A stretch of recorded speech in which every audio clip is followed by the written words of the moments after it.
My two children, Sunny and Vianne, are twins. They're 8 years of age. 2 years ago, we were residing at our old house, yet something happened that prompted us moving. It's a long, dreadful story. I resided in my old house for a long time. My significant other, Alora, and I got hitched while I was residing there, and we had our children there too. The area was gradually improving, not yet. Even still, we initially anticipated remaining in that house for a long time to come until this happened.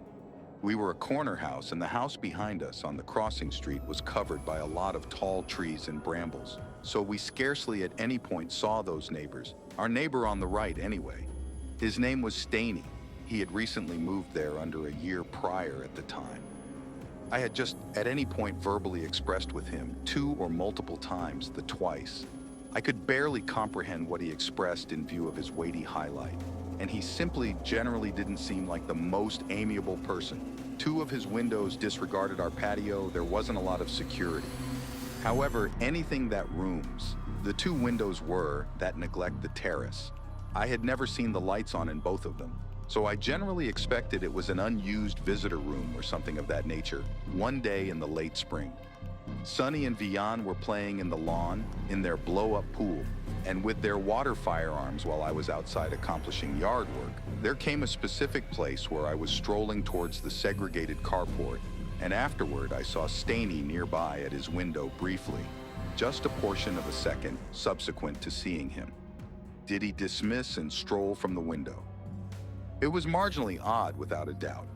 Yet I let it be. Sometime thereafter, as the sun was going down, the children returned outside to play again. It was an exceptionally sweltering day, so they returned in their blow-up pool while Toon and I were in the kitchen as she was making supper. Then the children, giggling, went calm for some time, and unexpectedly Vian came inside and said there was a blazing light from the neighbor's window. I needed to follow him into the lawn to request that he show me what he was referring to. He highlighted one of Staney's higher-up windows that neglected the lawn, and he said there was a white light that continued to come from that window. I, our away, expected the most awful and inquired as to whether it seemed to be a camera streak. The two of them said, "Okay." I let them know now is the right time to get dry and come inside. So I assisted them with drying themselves, and afterward got them where I went to enlighten Diddy. Regarding this, she immediately accepted the most terrible, very much like me. She said I ought to go nearby her and thump on Staney's entryway. So I did. Yet when I did, he never addressed the entryway. His vehicle was even in the carport, so he must be home after a couple of efforts to knock and ringing the chime. I surrendered and returned to my home. I told Song he wasn't opening up, which made what the children said appear to be considerably more tenable, while we were unable to demonstrate that the white light the children were seeing was a camera streak. It sure seemed like it, and it was disturbing to hear at some point past, perhaps weeks before one night, when Alora and I were in the room, we heard our side door bang unobtrusively opened and shut. External Toonie believed me should go look at outside, so I ventured into the patio and check it out. I had on every one of the lights. As I looked through, I tracked down nothing and no one, except for I saw the lights in Staney's patio were on. I headed toward investigate the wall into his yard, and I almost leaped out of my skin when he came up to the wall from the opposite side and inquired as to whether I really wanted something. I inquired as to whether he'd seen or heard anybody slipping through our yard. He said no. I carved out opportunity to likewise ask him gruffly, assuming that he had by chance been watching my children, as they naturally suspected somebody was at his window taking pictures of them playing in the pool. His response to this was a piece dubious. He acted excessively outraged to my asking this, nearly hollering at me for such an allegation. Again, without proof, I couldn't. Nor did I need to begin issues with a neighbor. I was sorry and returned inside. Song was unsettled about this truism he's brimming with. The following episode didn't occur until an additional couple of weeks after the fact. This time it was around midnight when we were snoozing. I awakened to Alora shaking me in a frenzy. I checked out the room, confounded at first. However, at that point, when I heard the children shouting from their room, I detonated from the bed and ran down the stairs to the children's room. Vian was conscious and crying, and I figured out a couple of moments later that his crying and shouting had awoken. Romy was crying and shouting in response to him. Vian said there was somebody outside the window a second ago and there was a camera streak from the window. I got goosebumps, yet I likewise felt my blood start to heat up. All I could say was, "What did he resemble?" He said he didn't see. I brought the children up to our space to rest in the bed with us with the lights off. I crested out our window to look across at Staney's dark house nearby. I took a gander at every window of his home and I found him. He, very much like me, was looking out one of the higher-up windows in that equivalent room that neglects the lawn yard. I raged external nearby and rang his doorbell like multiple times. He never opened his entryway. I called the police just to make a report on Staney that way, assuming that any future reports were made about him from others. Perhaps the police division would investigate him. I at no point ever saw him in the future. Some of the time I'd pass on front, holding on to see him outside, yet he'd plainly abstain from coming outside when I'd be out there due to this. We wound up moving in the span of a month to another house, in an alternate yet close-by town, which has demonstrated to be better spot to bring up the children in any case. I live in an essential rural town on Lengthy Island, New York. My girlfriend Melina and I, as of late, begun leasing a little house ideal for 3 to 4. We have a respectable estimated patio, and our home is on an exceptionally peaceful road. One side of our home has a water waste bowl, as the region calls it, which is only a lot of trees, encompassing a sump on the opposite side. Is our neighbor Kyle, who lives with his significant other. They're a piece more established in their 50s and calm than straightforwardly across the road. Is a little fix of woods that is before another water seepage bowl. So for individuals who like protection out fronts, our home is wonderful. However, at that point there's the terrace. Kyle's home is closed off by certain brambles that the landowner established quite a while back. So next to the house, straightforwardly behind us over the wall, there could be no different houses that could see into the yard anyway.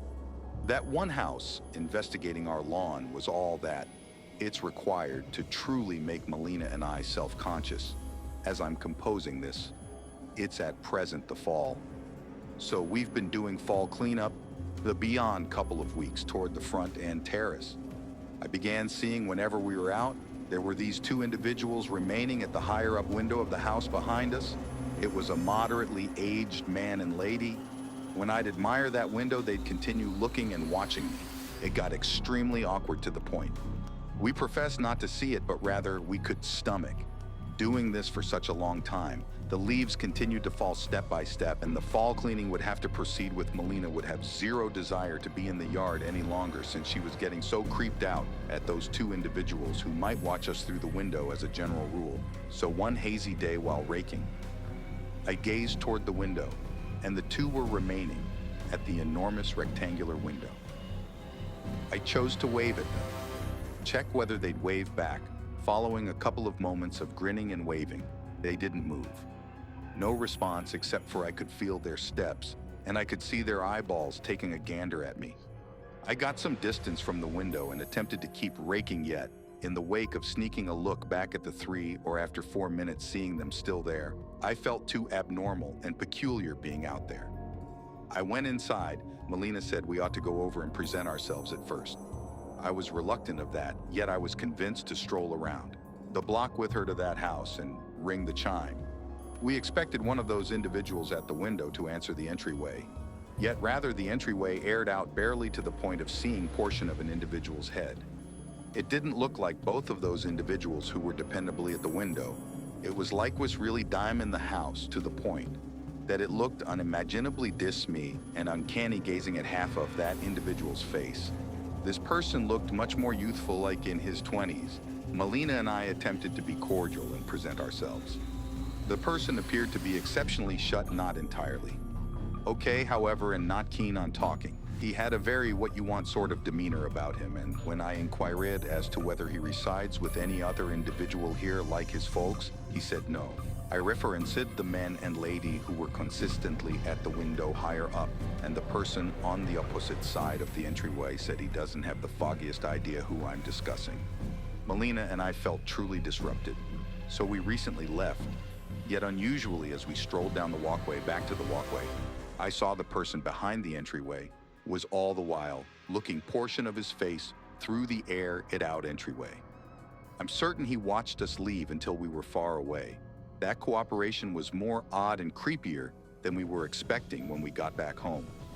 I went higher up to our room. The higher up of our home is just our main room, and the restroom, it has 2 windows. One of the windows glances over to that house over the wall, and I peered through the window to see those 2 individuals peering through the window once more.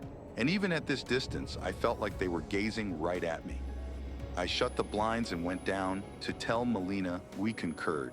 The time had come to establish some arbits to obstruct their window from view. The main issue is, it's as of now the fall, and it's beyond any good time.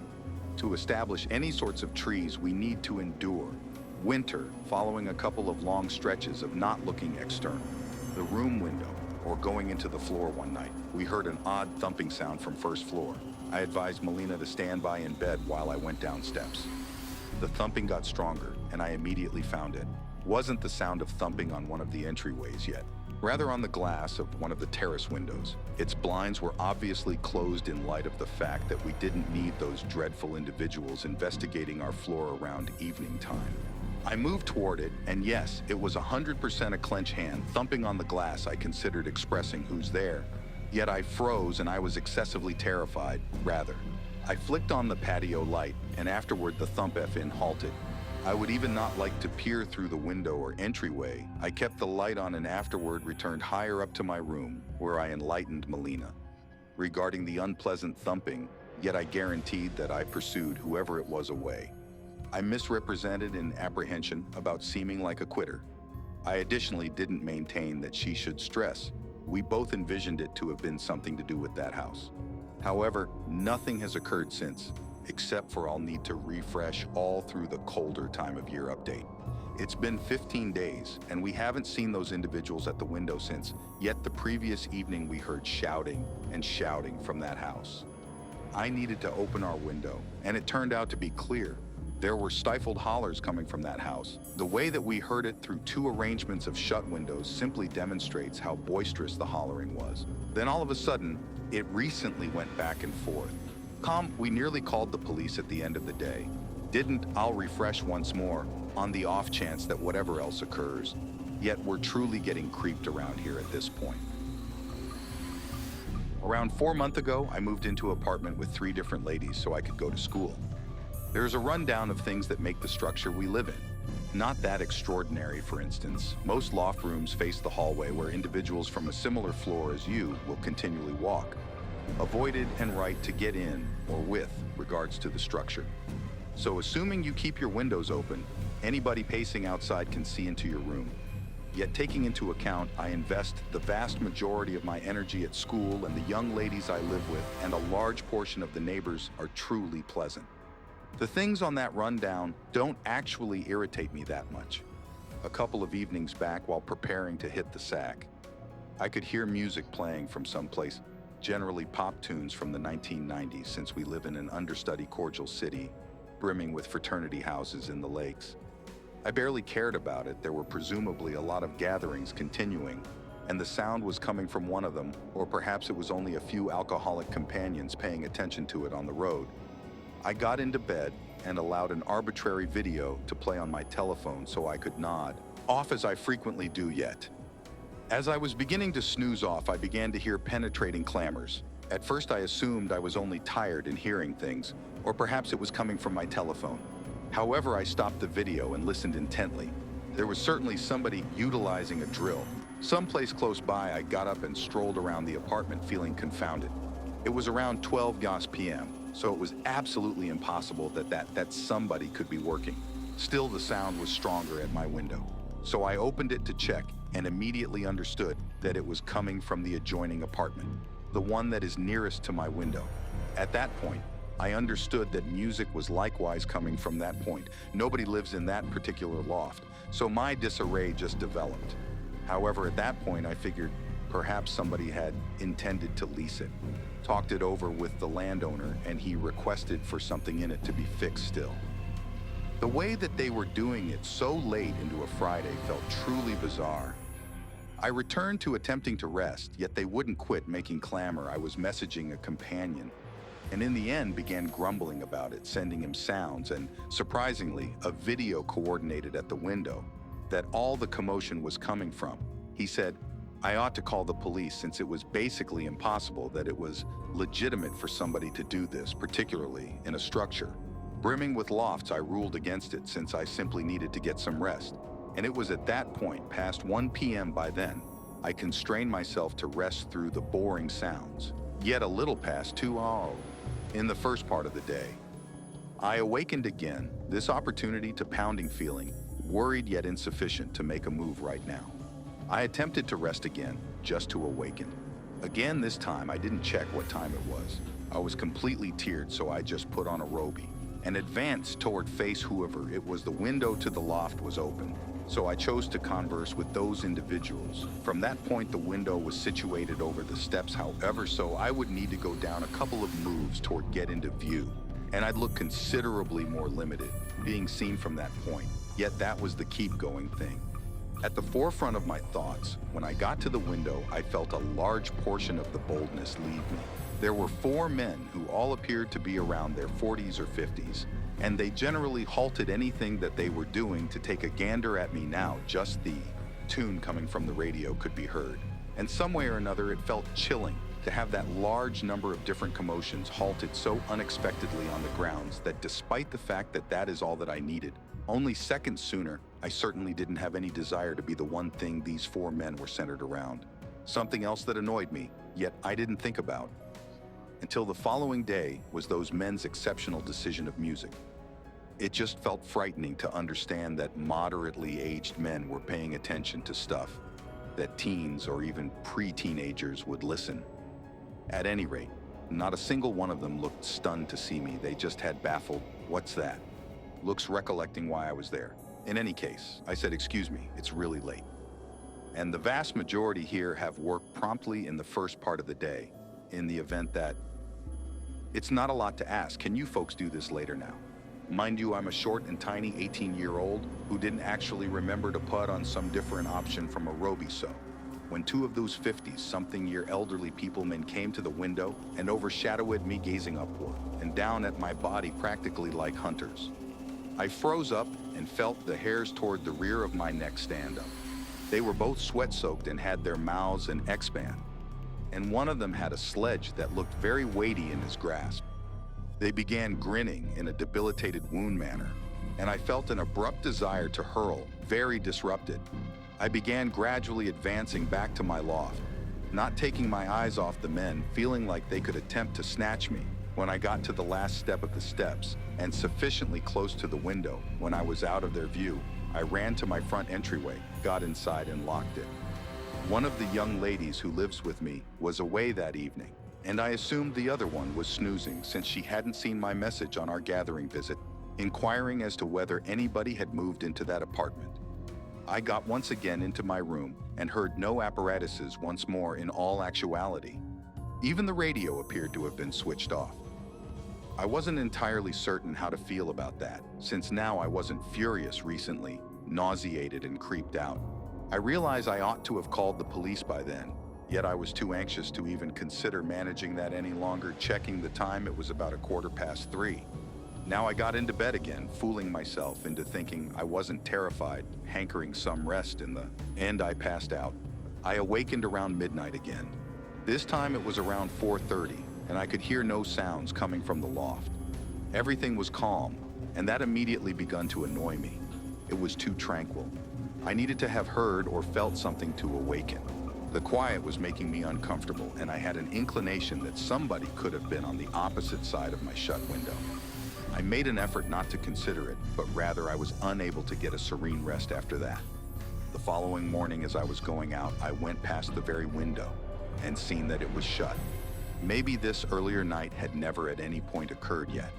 I asked the young lady who was home with me in the event that she heard whatever she said. She had awakened a few times during the evening, yet couldn't get up and take care of business because of rest, loss of motion one way or the other.